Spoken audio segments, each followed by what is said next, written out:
Bonsoir, le jeudi 15 juillet, il est 19 h, l'actualité en Polynésie, c'est ici et maintenant. Vous êtes sur la première, les titres de cette soirée. Les chiffres flambent au Fénois, le variant Delta semble reprendre du souffle ce soir. Nous sommes à 23 cas avérés.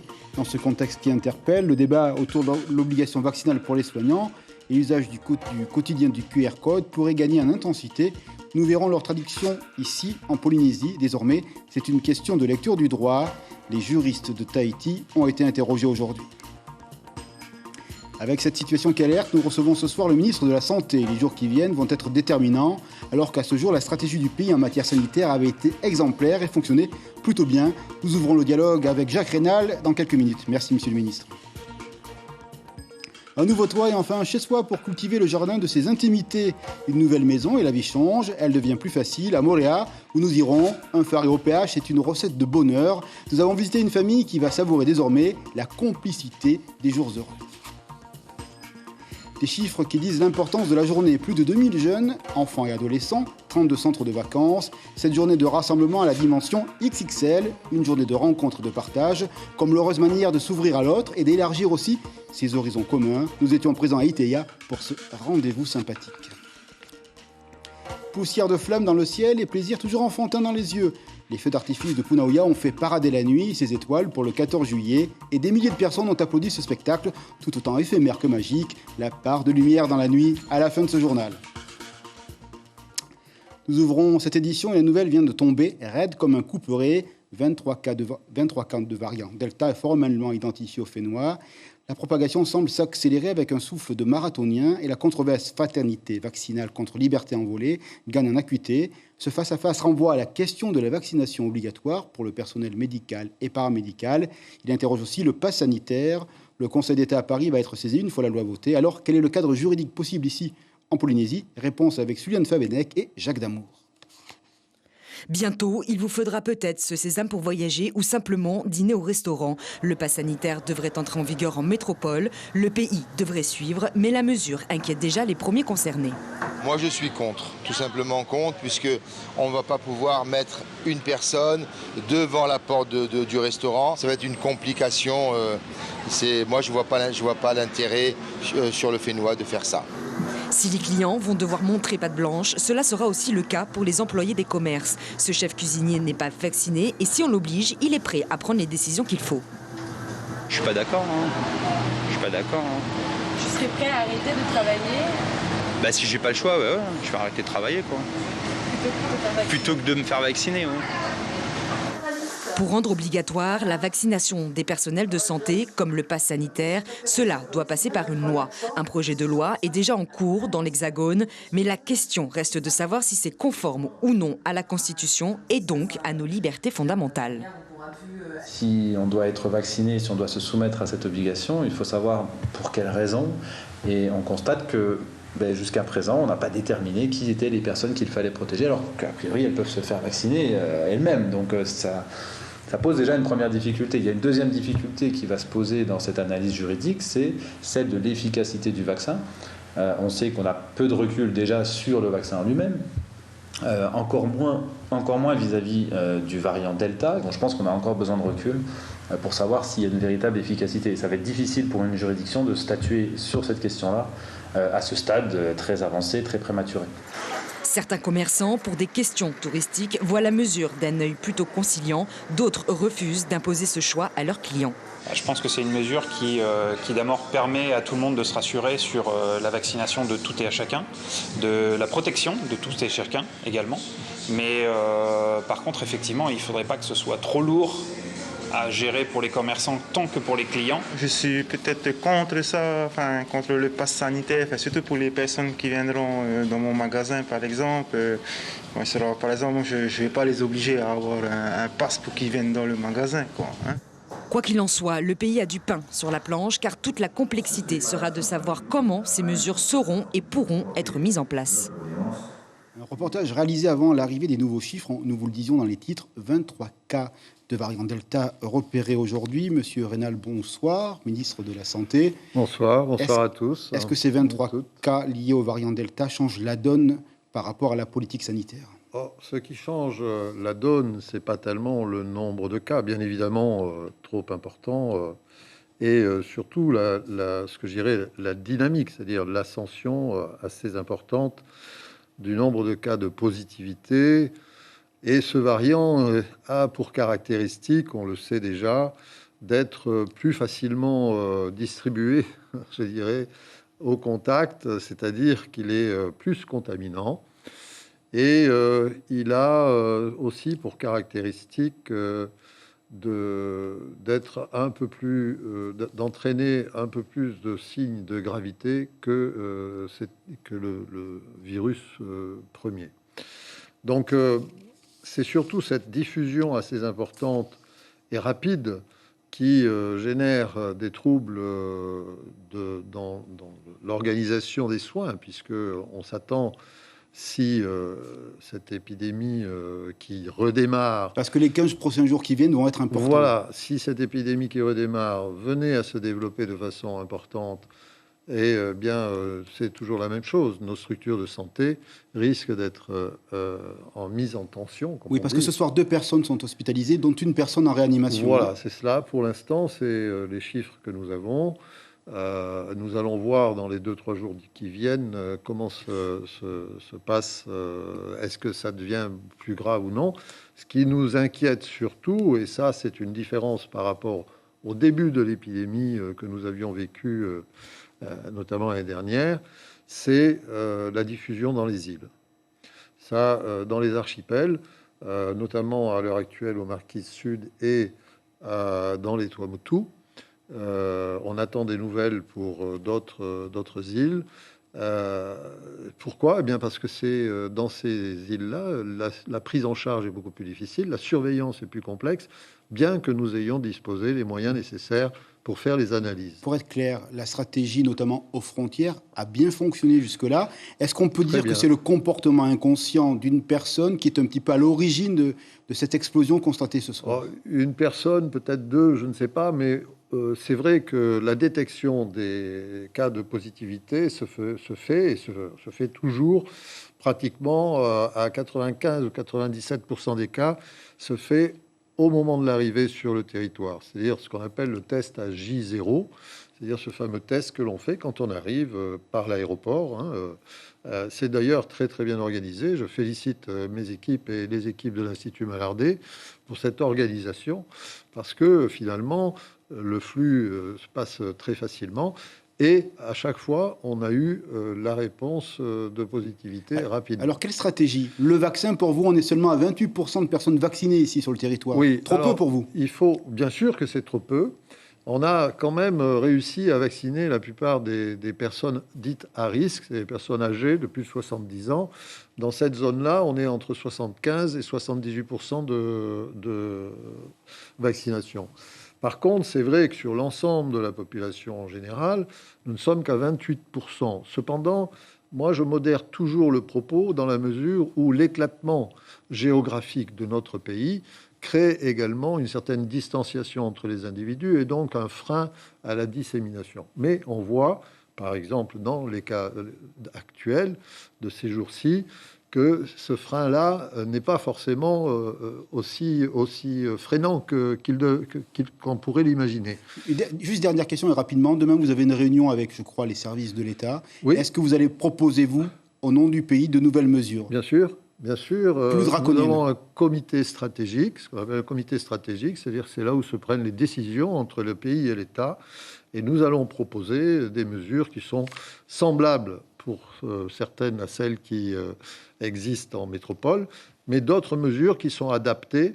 Et notamment, je peux le dire, nous allons proposer également des mesures pour les transferts inter-îles. C'est-à-dire qu'il y aura des contrôles probablement qui seront effectués de façon plus drastique au niveau des avions, des bateaux, pour éviter justement cette dissémination dans les îles qui nous inquiète. Merci beaucoup pour ces informations. Merci à vous. Nous en parlerons demain soir. Merci, M. Renal, d'avoir été sur notre plateau ce soir pour faire la synthèse de cette situation liée au variant Delta. Elle n'avait ni eau ni lumière, à l'image de bien des ménages. La famille NG connaît la précarité de l'habitat, les dégâts de la pluie, les contraintes du vent. L'OPH est là pour favoriser l'accession à des logements dignes, un pas supplémentaire dans la maîtrise de sa propre existence. Nicolas Suire et Mirko Bonfond nous content les futurs jours heureux de nouveaux locataires. Direction donc Moréa pour ce reportage. Une maison de pinex et de tôle, plutôt une cabane. Ici, au cœur de la vallée de Pawpaw, vivent Heimata, son mari et leurs 3 enfants. L'aîné a 10 ans et la Benjamine 1 an. Dans ce 3 pièces, ils s'entassent à 5 dans la même chambre. On est tous ensemble, la petite famille, tout. Quand on veut mettre on voulait essayer de mettre les 2 grands à un endroit, mais pour eux, il faut qu'on soit toujours ensemble. Alors on dort tous ici. Ils vivent ici depuis 10 ans, sans eau ni électricité. Concernant le courant, ils ont un groupe électrogène qui fonctionne occasionnellement. Alors pour conserver les produits frais, ils se débrouillent. Je viens d'investir dans le frigo qui marche avec le gaz. Alors le gaz est dû entre 2 semaines ou 3 semaines et j'ai plus de gaz après. Et bon, c'est pas évident, mais on fait avec. Pour l'eau, ils s'accommodent de la pluie et de tonneaux derrière leur foyer. L'après-midi, quand les enfants ont trop chaud, ils viennent ici, se baignent et des fois ils vont carrément dans le tonneau. Ok. Mais c'est là aussi que vous prenez des douches? Oui. Oui. Ce matin, ils ont reçu les clés d'un phare et OPH à Afreitou. 30 000 francs par mois et un lieu de vie salubre avec tout le confort, dont eau et électricité. Ah oui. Je suis heureux, très heureux d'avoir la maison. Surtout que ça fait très longtemps qu'on attend une maison sociale. Une nouvelle vie, et au moins on se sent chez nous. La propriété comprend également un jardin. Et déjà, les projets naissent dans l'esprit des nouveaux locataires. Ce qu'on avait pensé, c'est aménager un endroit, planter des fleurs autour déjà, et après faire un petit potager, et après faire une petite piscine pour les enfants pour qu'ils puissent jouer et en même temps se baigner. Une vie qui change du tout au tout, et même s'ils décident de continuer à dormir tous dans la même chambre, ils gardent un sourire indélébile face à la nouvelle vie qui s'offre à eux. A signalé qu'au-delà de la famille NG, Jean-Christophe Bouissou, le ministre du Logement, a remis à Mooréa des clés à 20 familles. Le projet a un coût de 450 millions de francs, financé par le pays, l'État et l'OPH, un projet qui a nécessité un long travail d'ingénierie. Il était en gestation depuis 4 ans maintenant. Nous restons à Mooréa et la responsable de l'association Paruruia Mooréa a signé devant le tribunal. Cette citoyenne avec un collectif conteste un projet d'urbanisation sur l'île Sœur. Le promoteur a porté plainte. Au vu de la page Facebook de l'association, il considère avoir été injurié. Ce sont des commentaires posés par des personnes extérieures au groupe et qui sont dénoncés. La justice devra donc trancher. Malheureux, celui qui n'a pas un inconnu devant lui. À Haïti, il y a 32 centres de vacances réunis. La 3e rencontre du genre, pensée par l'Union pour la jeunesse. C'est un moment de brassage d'horizons qui vont s'élargissant. Un temps de formation de soi, de son âme. Résultat, des amitiés en héritage, pour la vie peut-être. Plus de 2000 enfants présents et encadrés par des moniteurs bénévoles. Éloge du bénévolat, signé Brigitte Olivier avec Patrick Tinsing. Des tout petits, 3 ans à peine, des plus grands, jusqu'à 17 ans, 2117 en tout, car quand il s'agit d'enfants et d'adolescents, rien n'est fait au hasard à l'Union pour la jeunesse, pas un n'échappera à la vigilance des moniteurs. Et c'est d'ailleurs à eux que nous allons nous intéresser, car ils sont très nombreux tous les ans à s'occuper de vos chères petites têtes brunes durant les vacances de l'hiver austral. Et ce n'est pas pour la gloire, et encore moins pour l'argent. Chaque année, on en est à peu près à 500 animateurs qui sont engagés dans l'encadrement des centres de vacances, des camps ados, des colonies. Et ils font partie des héros de cette inter-CVL. Et c'est pour eux l'inter-CVL, c'est vraiment pour saluer l'engagement de ces cadres, animateurs, directeurs, personnels de service, assistants sanitaires, brevets de surveillants aquatiques. C'est l'ensemble de nos effectifs qui sont à 80% bénévoles. Et ils le font au détriment de leur vie familiale et pendant leurs vacances. Un véritable sacerdoce à nos yeux, mais pas au leur.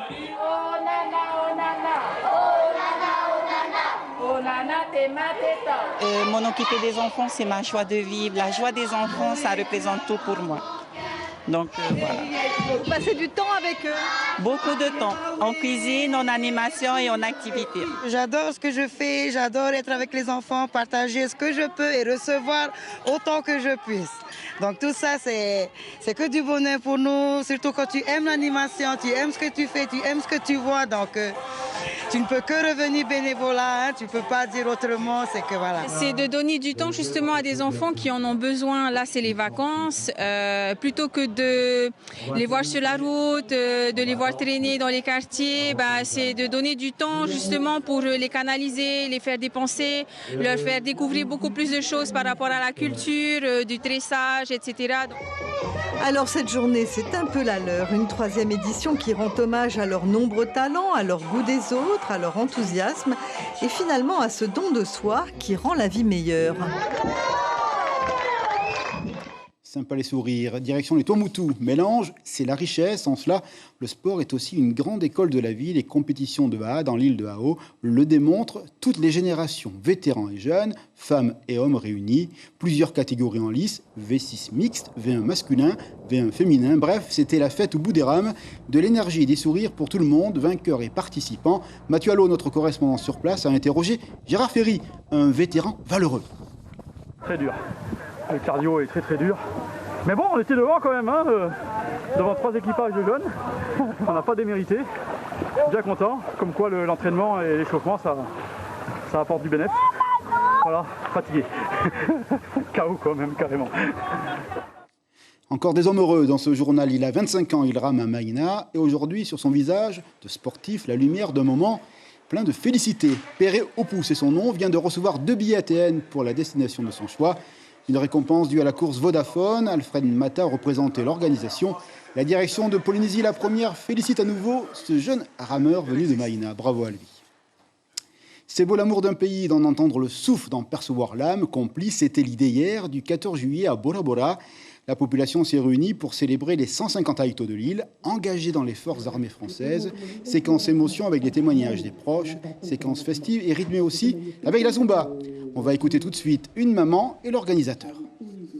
Mon fils est dans l'armée, il est à Strasbourg, et que la nouvelle qu'il a participé au 14 juillet à Champs-Élysées. Je suis fière de lui. Je pense qu'avec tous les mamans qui sont là, même les femmes que leur mari est parti dans l'armée, on était tous très contents. Le 14 juillet, nous avons décidé d'organiser cet hommage ici à Bora Bora, à défaut d'avoir une organisation habituelle. Et c'est un peu une compensation, j'ai envie de dire. Et c'est une date d'ailleurs qu'on va retenir. Et pour les années qui viennent, on va organiser encore chaque année ce programme. Vous aimez la couleur, restez avec nous. Le dernier homme ne saura pas regarder le ciel. Le philosophe ne connaissait pas la Polynésie et surtout Papu-Naouia, car hier soir, des centaines et des centaines d'yeux n'avaient d'amour que pour la voûte céleste. Il faut dire qu'elle avait les plus beaux atours de la République, le feu d'artifice. Conclusion des festivités de juillet, dans la foule avec un cœur d'enfant. Notre équipe de reporters, Ereva Yoata avec Jacques Damour. 20 heures tapantes, petits et grands avaient les yeux rivés vers le ciel à Puna-Aouia. Plus de 1000 personnes ont fait le déplacement pour ne pas rater ce spectacle.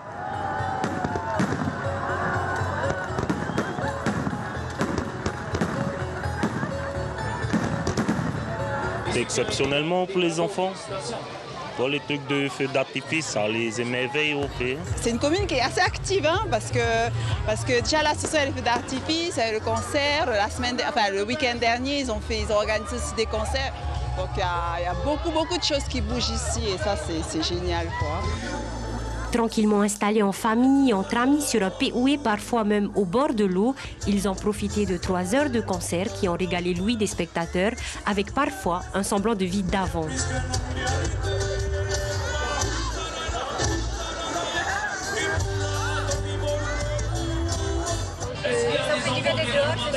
Ouais, c'est clair. D'avoir du genre, de la foule, ça fait du bien. Ouais. Un semblant de vie d'avant. Ouais, c'est ça, exactement. Ouais. En voyant tout le monde ici réuni, c'est quelque chose de merveilleux. Mais bon, après, c'est toujours par rapport au Covid. Il n'y a personne qui a le masque comme moi, mais ça fait du bien de sortir.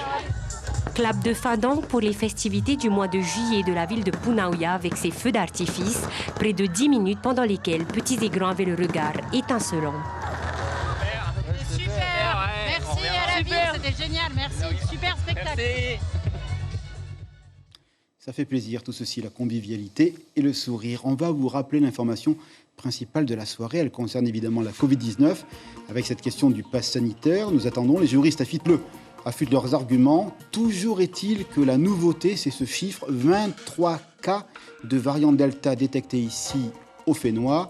L'importance des gestes barrières est rappelée et surtout, de nouvelles mesures pourraient rentrer rapidement ici dans la réalité quotidienne, éventuellement des contrôles pour les voyages entre les îles. Nous suivrons ça demain puisqu'une réunion est prévue entre l'État et le pays. On va regarder ce qui nous attend sur les écrans de la première pour cette soirée. De la musique, c'est traditionnel, juste après le journal. Et puis après cette séquence musicale et de danse, eh bien, il y aura du suspense avec la recherche d'un criminel dans la série Elementary. Aurez-vous donc le flair de détective? Restez avec nous pour le savoir. Bonne soirée sur la première et des images de feux d'artifice pour se dire au revoir. Punaouia, Ville Lumière. Rendez-vous demain soir, 19h, avec Brigitte Olivier pour votre journal en langue française. Bonne soirée sur la première.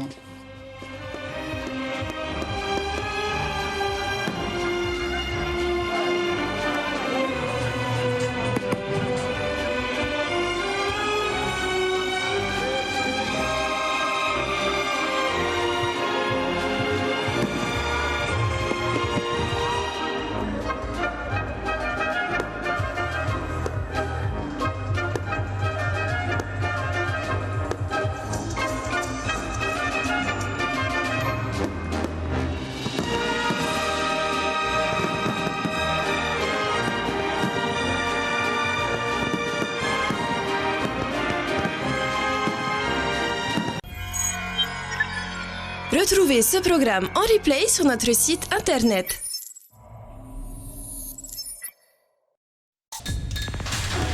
L'information en continu sur Polynésie la première, internet et réseaux sociaux.